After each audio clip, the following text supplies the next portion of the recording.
आदरणीय सभापति जी, हमारी सरकार का तीसरा टर्म दूर नहीं है।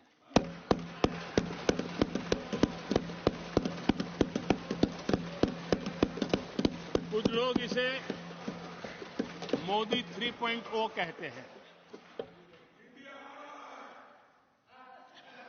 मोदी 3.0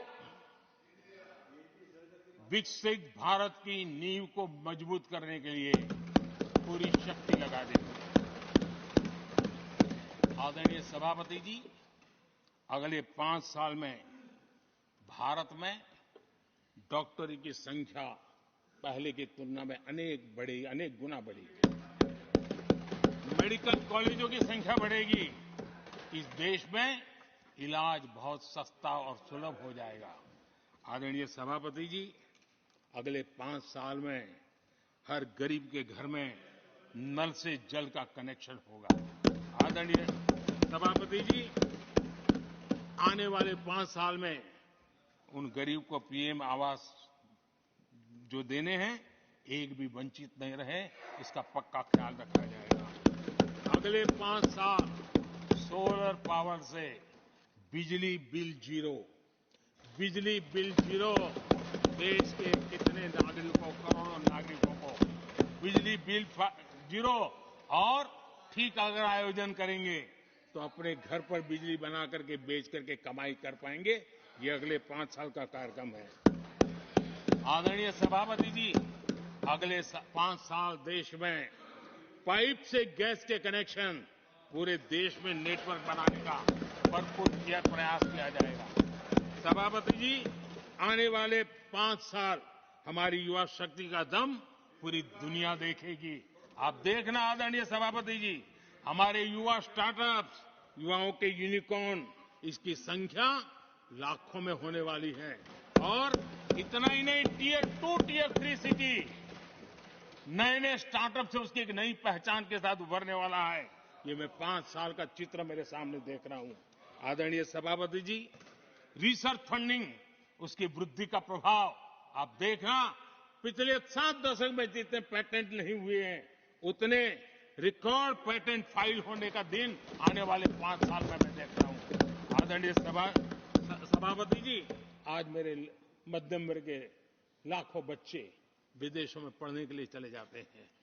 मैं वो स्थिति लाना चाहता हूं कि मेरे बच्चों के लाखों रुपए बच जाएं, मेरे देश के मध्यम वर्ग के सपने पूरे हो, बेस्ट यूनिवर्सिटी मेरे देश में हो, उच्चतम शिक्षा उनको मेरे देश में मिले और मेरे बच्चों का, उनके परिवार का पैसा बचे। इसलिए मैं कह रहा। आदरणीय सभापति जी, आने वाले 5 साल आप देख रहा, कोई भी इंटरनेशनल खेल की कंपटीशन ऐसी नहीं होगी जिसमें भारत का झंडे हर जगह बनना था। मैं देखने वाला हूं 5 साल खेल जगत के अंदर दुनिया में भारत के युवा की शक्ति की पहचान देना है।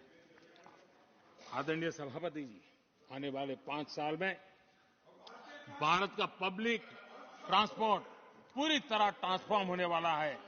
अगले 5 साल में गरीब और मिडिल क्लास को तेल और शानदार यात्रा की सुविधाएं बहुत आसानी से मिलने वाली है, तेज मिलने वाली है, पूरी ताकत से व्यवस्था होने वाली है।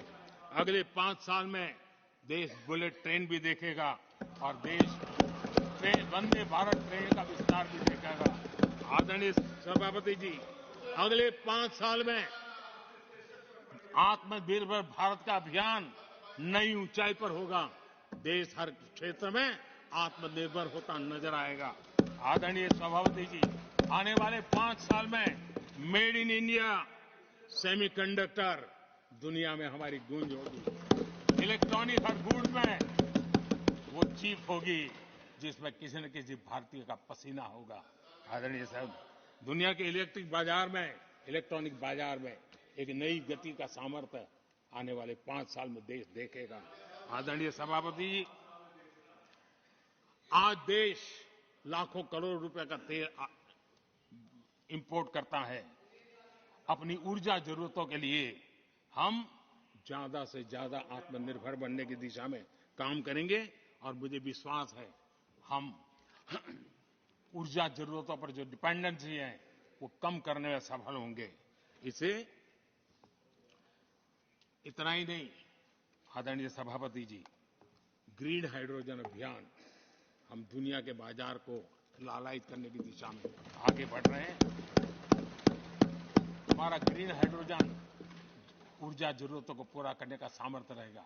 इथेनॉल की दुनिया में हम तेजी से आगे बढ़ रहे हैं। हम 20% का लक्ष्य प्राप्त करके हमारे लोगों को ट्रांसपोर्टेशन में सस्ता मिले, इसकी व्यवस्था होगी।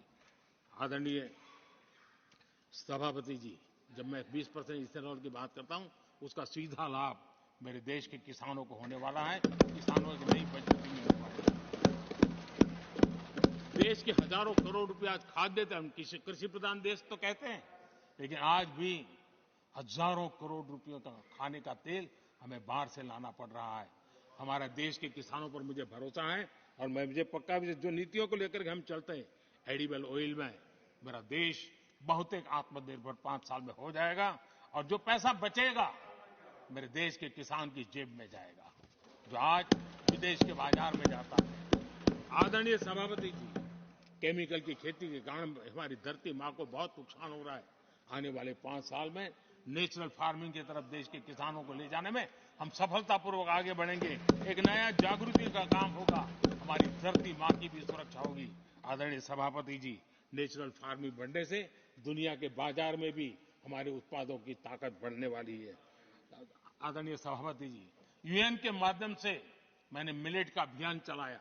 श्री अन्न तक के रास्ते आज हमने उसकी पहचान दी है। मैं वो दिन दूर नहीं देखता हूं जबकि आने वाले 5 साल में दुनिया के बाजार में सुपर फूड के रूप में मेरे गांव के छोटे छोटे किसानों के द्वारा पैदा हुआ मिलेट, श्री अन्न, दुनिया के बाजार में प्रतिष्ठा होगी, सुपर फूड की प्रतिष्ठा होगी। आदरणीय सभापति जी, ड्रोन खेतों में एक नई किसानों की ताकत बन करके उभरने वाला है। 15,000 ड्रोन दीदी का कार्यक्रम ऑलरेडी हम लॉन्च कर चुके हैं। ये तो शुरुआत है, आगे बहुत सफलता दिखती है। आदरणीय सभापति जी, हम नैनो टेक्नोलॉजी को एग्रीकल्चर में लाने में प्रयोग अब तक सफल हुए हैं। हमने नैनो यूरिया में बहुत बड़ी सफलता पाई है, नैनो डीएपी की दिशा में सफलता पाई है और आज एक बोरी भर खातर लेकर के घूमने वाला किसान एक बोतल के खातर से काम चला लेगा, वो इतनी दूर नहीं है। आदरणीय सभापति जी, सहकारिता क्षेत्र में हमने एक नई मिनिस्ट्री बनाई है। उसके पीछे इरादा है कि एक सहकारिता का पूरा जन आंदोलन नई ताकत के साथ उभरे और 21वीं सदी की आवश्यकता के अनुसार उभरे, उसको भी हम, और उसका सबसे बड़ा लाभ, हम 2 लाख भंडारण का काम जो हाथ में लिया है, जब 5 साल के भीतर वो पूरा हो जाएगा, छोटा किसान को भी अपनी पैदावार को रखने की जगह मिल जाएगी। किसान तय करेगा किस भाव से बाजार में बेचना है, नहीं बेचना है। उसको जो बर्बाद होने का डर था वो खत्म हो जाएगा और किसान की आर्थिक ताकत बढ़ जाएगी। पशुपालन और मछली पालन पक्का मैं कहता हूं नए रिकॉर्ड बनाने वाले। आज हमारे यहाँ पशु की संख्या है लेकिन दूध की उत्पादन कम है। हम इस स्थिति को बदल देंगे। फिशरिंग एक्सपोर्ट करने की दुनिया में हम बहुत बड़ी तेजी से विकास करेंगे, ये भी मेरा पूरा विश्वास है। हमने एफपीओ की जो रचना का प्रारंभ किया है, अनुभव बहुत अच्छा है। 5 साल के भीतर किसानों की एक नई संगठन की शक्ति और कृषि उत्पादन में वैल्यू की ताकत, ये लाभ मेरे देश के किसानों को अवश्य मिलने वाला है। आदरणीय सभापति जी, G20 की सफलता ने साफ कर दिया है और दुनिया में कोविड के बाद जो खुलापन आया, उस खुलापन का सबसे बड़ा लाभ हमने देखा है कि विश्व का ध्यान भारत की तरफ गया है और इसलिए एक बहुत बड़ा क्षेत्र टूरिज्म आने वाले दिनों में होने वाला है और जो सबसे ज्यादा रोजगार देने वाला है। आज विश्व के कई देश हैं जिसकी पूरी इकोनॉमी टूरिज्म पर निर्भर है। भारत में भी बहुत से राज्य ऐसे बन सकते हैं जो उनकी पूरी इकोनॉमी का सबसे बड़ा हिस्सा टूरिज्म होगा और वो दिन दूर नहीं है जिन नीतियों को लेकर के हम चल रहे हैं। भारत एक बहुत बड़ा टूरिस्ट डेस्टिनेशन बनने वाला है। आदरणीय सभापति जी, जिसका हिसाब किताब पहले बहुत कम हुआ करता था, जिसकी बातें सुन करके हमारी मजाक उड़ाई जाती थी, जब मैं डिजिटल इंडिया की चर्चा करता था, जब मैं फिनटेक की चर्चा करता था, तब मैं जरा आउट ऑफ बॉक्स की बातें कर रहा हूं ऐसा लोगों को लगता था। आउटडेटेड सोच वालों के लिए सामर्थ्य का अभाव था, लेकिन मैं पूरा विश्वास से कहता हूं आदरणीय सभापति जी, आने वाले 5 वर्ष डिजिटल इकोनॉमी की दुनिया में भारत का डंका बजने वाला है। भारत एक नई शक्ति है और डिजिटल व्यवस्थाएं भारत के सामर्थ्य को बढ़ाने वाली है। विश्व मानता है कि एआई का सबसे ज्यादा उपयोग कोई करने का सामर्थ्य किसी देश में होगा तो हिंदुस्तान में होगा। लेटेस्ट से लेटेस्ट टेक्नोलॉजी का उपयोग मेरा देश करेगा। आदरणीय सभापति जी, स्पेस की दुनिया में भारत का नाम रोशन हो रहा है। हमारे वैज्ञानिकों का पराक्रम नजर आने वाला, और आने वाले 5 साल का जो कार्यक्रम है ना, मैं आज उसको शब्दों में बयान नहीं करना चाहता हूं, लेकिन विश्व को अचंभित करने की दिशा में हमारे वैज्ञानिक स्पेस की दुनिया में भारत को ले जाएंगे, ये मेरा पक्का विश्वास है। आदरणीय सभापति, ग्रासरूट लेवल की इकोनॉमी में बहुत बड़ा बदलाव, 10 करोड़ स्वयं सहायता जूथों में हमारी माताएं बहनें जुड़ी हो, और 3 करोड़ हमारी लखपति दीदी, ये अपने आप में हमारे बेटियों के उत्कर्ष की गाथा लिखते हैं। आदरणीय सभापति जी, ऐसे अनेक विविध क्षेत्र हैं जिस क्षेत्र में मैं साफ देख रहा हूं आने वाले 5 साल भारत, कभी हम सुना करते थे स्वर्णिम युग था, मुझे वो दिन दूर नहीं दिखते जब 5 साल में वो मजबूत नींव आएगी और 2047 तक पहुंचते पहुंचते ये देश उस स्वर्णिम युग को फिर से जीने लगेगा। इस विश्वास के साथ आदरणीय सभापति जी, विकसित भारत ये शब्दों का खेल नहीं है, ये हमारा कमिटमेंट है, और इसके लिए हम समर्पित भाव से, हमारी हर सांस उस काम के लिए है, हमारी हर पल उस काम के लिए है, हमारी हर सोच उस काम के लिए समर्पित है। उसी एक भावना के साथ हम चले हैं, चल रहे हैं, चलते रहेंगे, और देश आगे बढ़